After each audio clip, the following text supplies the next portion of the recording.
Hey guys, so today we'll be talking about how to prepare a statement of cash flows, and we'll be doing that with the help of an example so that the concept is clear. And I'll be going in sort of depth to, answer all the questions that could arise from while preparing this financial statement. So here we've been given, a balance sheet account for 2021 and 2022. So what I always like to do whenever I see this is create another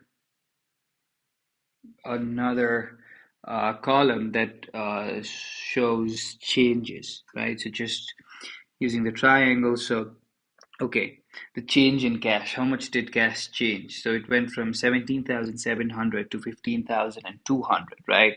So that is a negative 2,500. You can either use parentheses or you can use this negative sign. For now, I'll use the negative sign. Accounts receivable. Again, it went up, right? In 2022 by 2,900. That's that. Investments went up by 4,000. Equipment went down by $10,000, right? And accumulated depreciation for equipment went up by 4,000. I mean, again, it is a contra asset account, but it went up by 14,000, right? 10,000 to 14,000. Accounts payable, that went up by 3,500. Just listing these things down helps you prepare the statement of cash flow. Bonds payable went down by 20,000 from 30K to 10K. And common stock went up by 5,000. Just put down plus 5,000. And retained earnings went up by 1,900.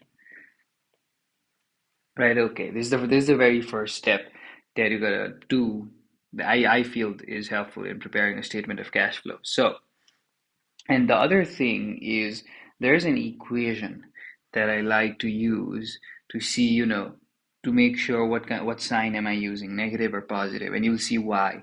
So, uh, probably the very first day of accounting 100, the first class, you learn that assets is equal to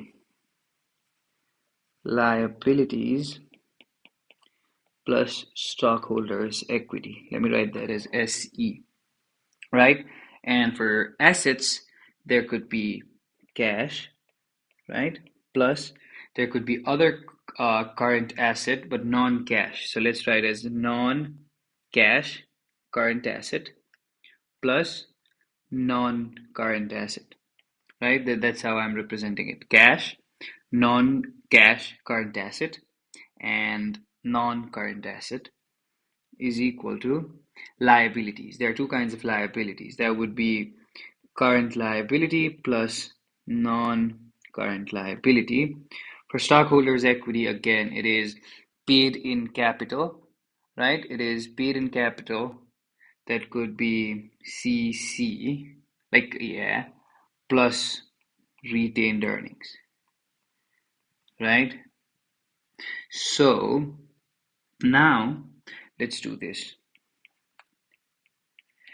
So if it is A plus B is equal to C, then a change in C should be explained by a change in A plus a change in B, right? So we're going to use the same concept here in this equation, and we're going to do change in cash plus change in non-cash current asset plus change in non-current asset is equal to change in current liability plus change in non-current liability, and so on, right? Okay, so since statement of cash flows is trying to explain why or like how there was a change in cash from one period to the other, let's put change in cash on the left hand side, and the rest let's take it to the right hand side. And you sort of probably remember that change in retained earnings is given by net income over dividends, right? So we'll also be incorporating that in the following equation. So let's put net income here minus it would be non-cash current asset, right? And you'll see the reason why I am sort of arranging these equations, these terms in this equation this way, right? And then plus non-current liability plus capital, right? So this one is externally generated, this one is internally generated part of the stockholders' equity, right? Okay, so why I arranged it this way is because, hold on, okay, is because this represents operating activities. Again, you must have heard about this while discussing statement of cash flows. This is an overview of operating activities would be anything related to, net income, like revenue or expenses. This would be investing, again, non-current assets, so like property, plant, and equipment, right? And then this would be financing. So like debt, like, dealing with creditors, or like, even common stock and dividends, things of that sort. So like creditors and owners. So related to those people would be financing activities. That's like an not in-depth definition, but just to understand broadly what it is, right? So operating, investing, and financing. So while preparing your statement of cash flow, it is the norm to start with operating, investing, and then financing, right? Okay, so let's start the preparation of our statement of cash flow. So statement of cash flows. So let's use black, for example. So how would you start it? So like this balance sheet, you start with the name of the company. Here it is Rodriguez Corporation. So Rodriguez Corporation, right? And then you gotta write what the financial statement is. So this is a statement of cash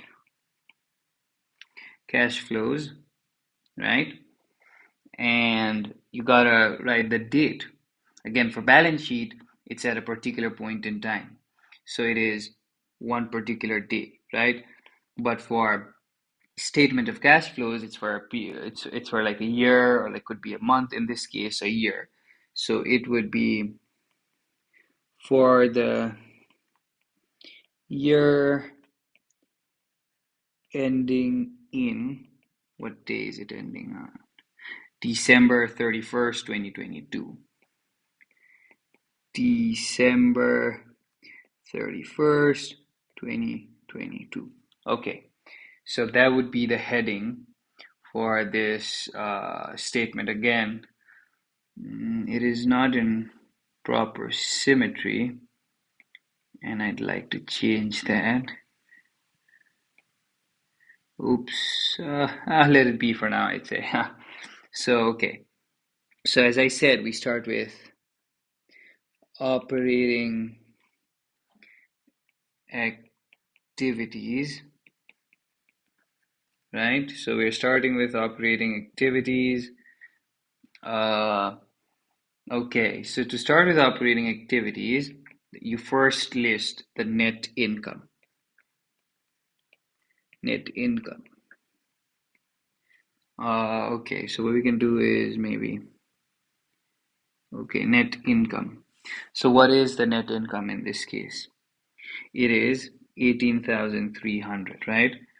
So we go 18,300. Now there are three steps that you need to take in order to get from net income to the cash flow from operating activities. It is look into the current asset and current liabilities, add depreciation or amortization expenses, right?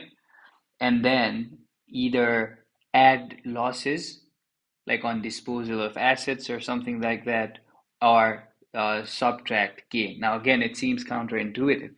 Why would you add the loss and subtract or take away gain? So we will be definitely answering that question via this example. Don't worry about that.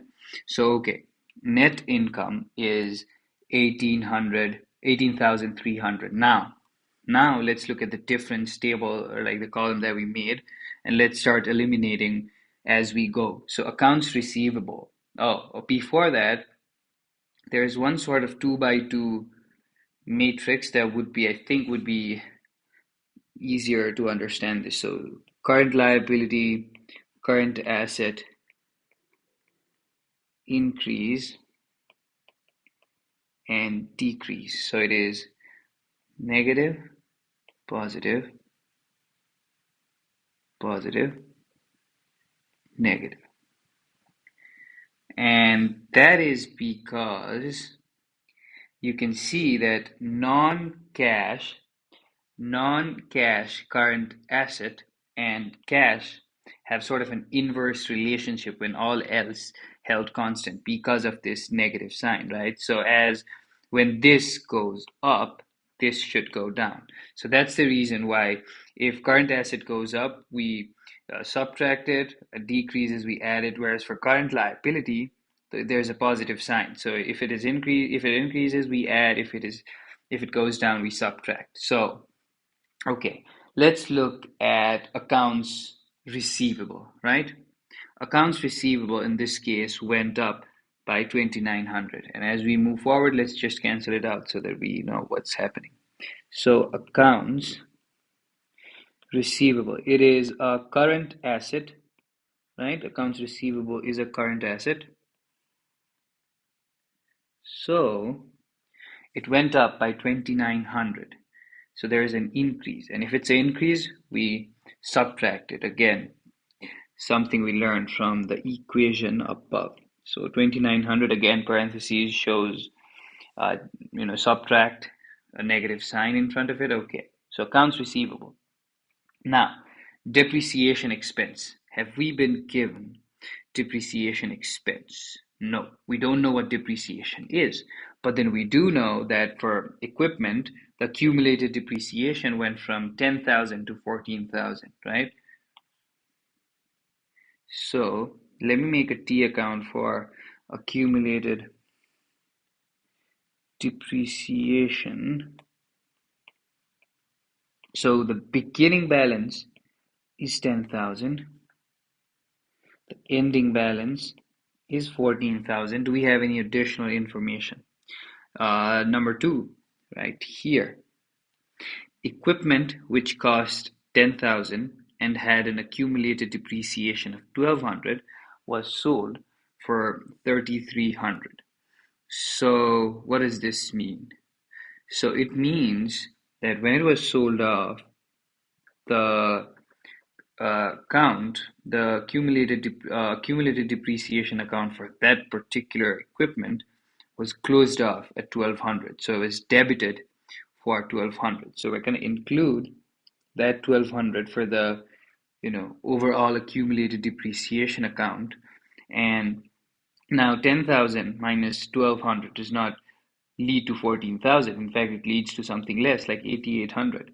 So there should be an amount where it is 10,000 minus 1,200. It's minus because normal balance for accumulated depreciation is in credit side, plus x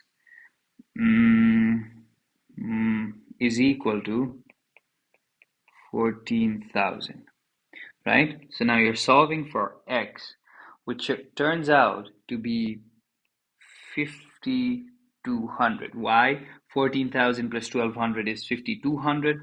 5,200 minus 10,000 is 5,200. So x is equal to 5,200. And remember, whenever you're making a depreciation expense journal entry, it is depreciation expense on the debit side, and accumulated depreciation on the credit side. So this will equal depreciation expense, right? So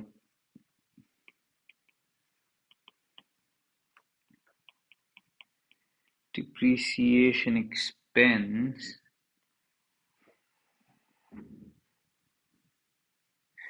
would be 5,200. And why are we adding depreciation expense?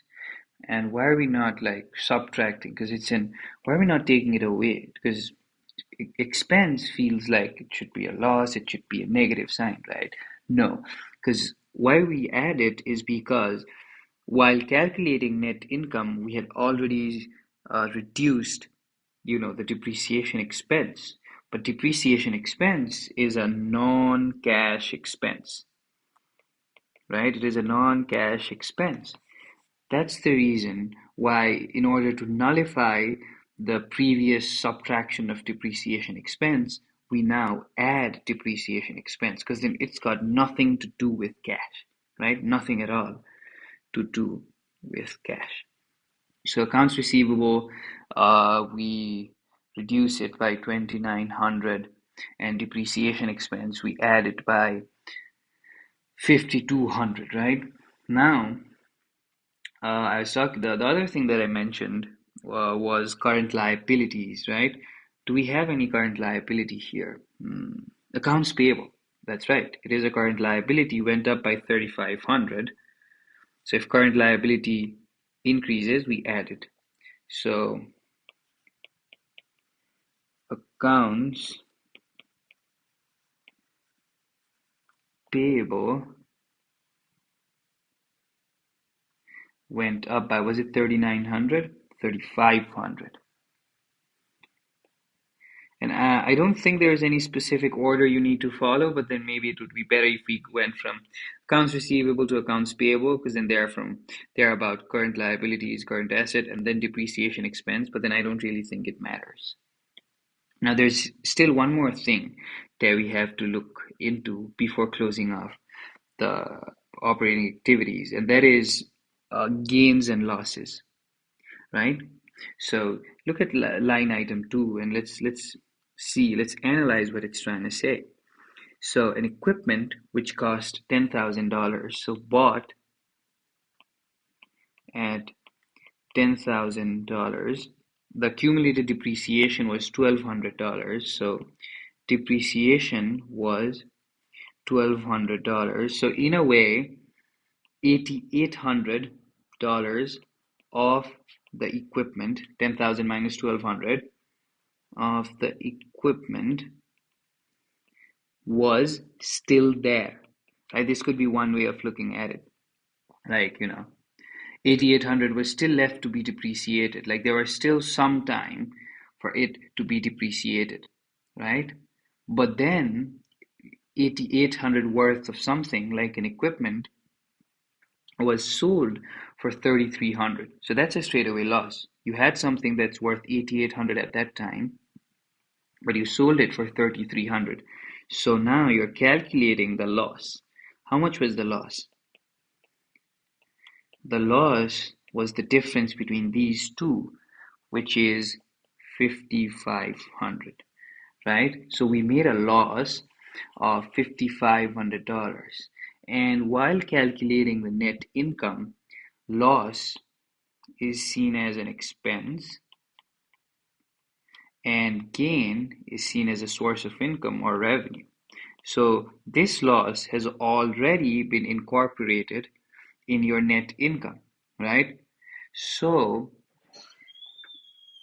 but again, this thing will pop up again during our investment section, and you'll see that just in a moment.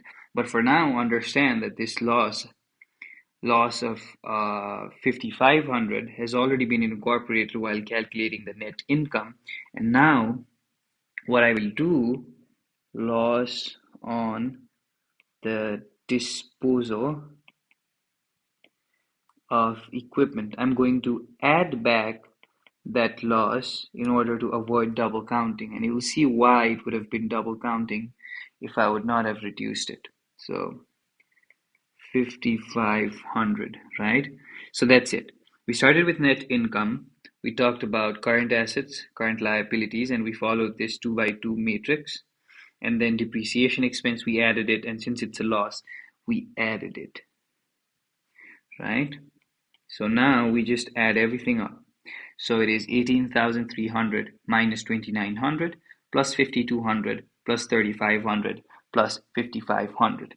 That gives you 29,600. Now, since it's a positive number, what we write is net cash provided by. Had it been a negative number, we would use the term used by. Provided by operating activities, right? Okay, now we move on to investing activities. Investing activities, right?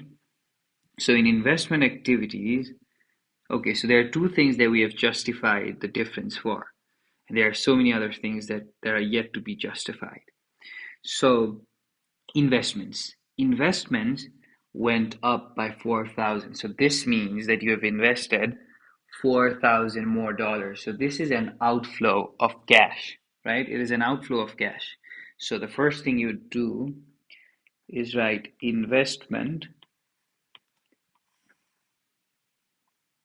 and then take out $4,000 because that's an outflow. An outflow is negative here. And now, what is the inflow of cash by selling that equipment? The one that was bought for 10,000, whose worth at that point was 8,800 in a way, but that was sold for 3,300. How much was the cash inflow from that? We got $3,300, right?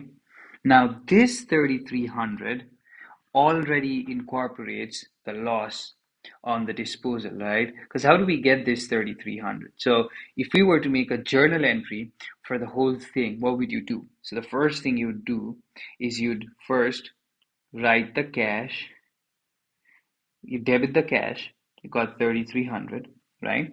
What's the next thing you'd do? You'd close off the equipment account. Normally, it's on the debit side. So now you'd be crediting. Why?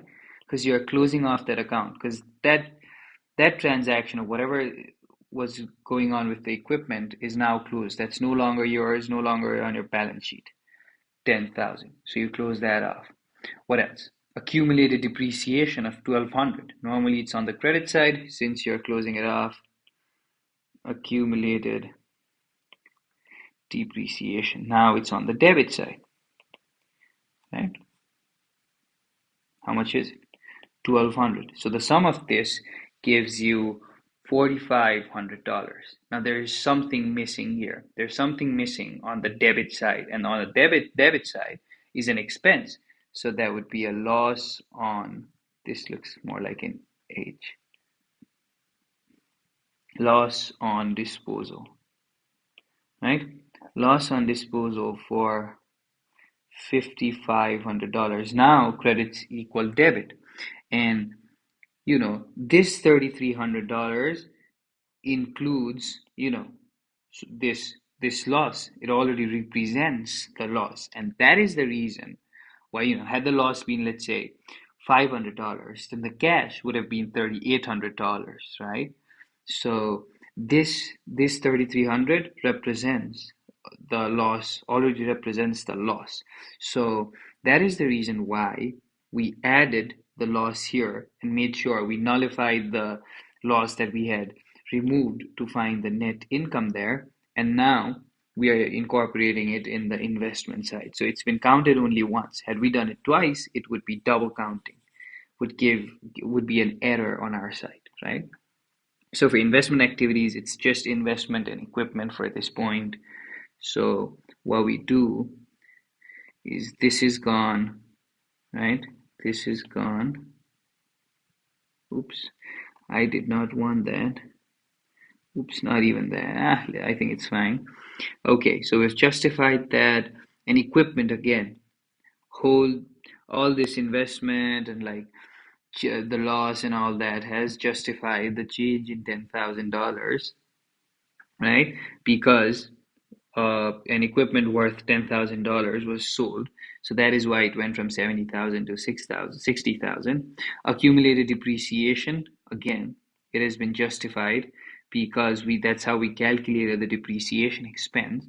Now there are three things yet to be justified: bonds payable, common stock, retained earnings. And all of them, bonds payable would be non-current liability, common stock would be here, dividends would be here. So now we go into financing activities.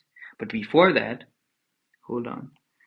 Before that, we got to calculate the net cash provided or used by investing activities. And in this case, is a loss of not 7,000, sorry for that, loss of $700 because 4,000, 3,300 minus 4,000 is $700. So then it would be net cash used by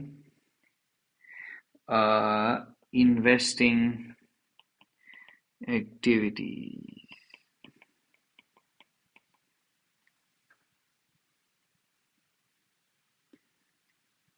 right?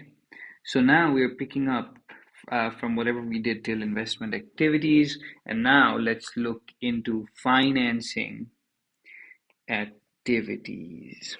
Financing activities. So the change in bonds payable, this is how I like to represent bonds payable instead of writing the whole thing, is 20,000. It was an outflow, it was a negative sign, right? I remember that. Dividends, how much was the dividend? I forgot. So, okay, 16,400. You could have calculated that with the help of retained earnings as well, because the change in retained earnings is net income minus dividend. And since you have net income, you could have easily found the dividend, but the question sort of made it easier. And common stock in this case is 5,000. So you earned 5,000 by issuing stock worth 5,000, right? Now you're going to do the same thing. You're going to add those up. So 20,000 plus 16,400 is 36,400 minus 5,000 is 31,400, right? Yeah. So this would be net income used, net cash used by financing activities, right? Now you look at, has there been a decrease in cash or increase? So 31,400 plus 700, that would give you 32,100 minus, okay, so there's been a decrease in cash. So net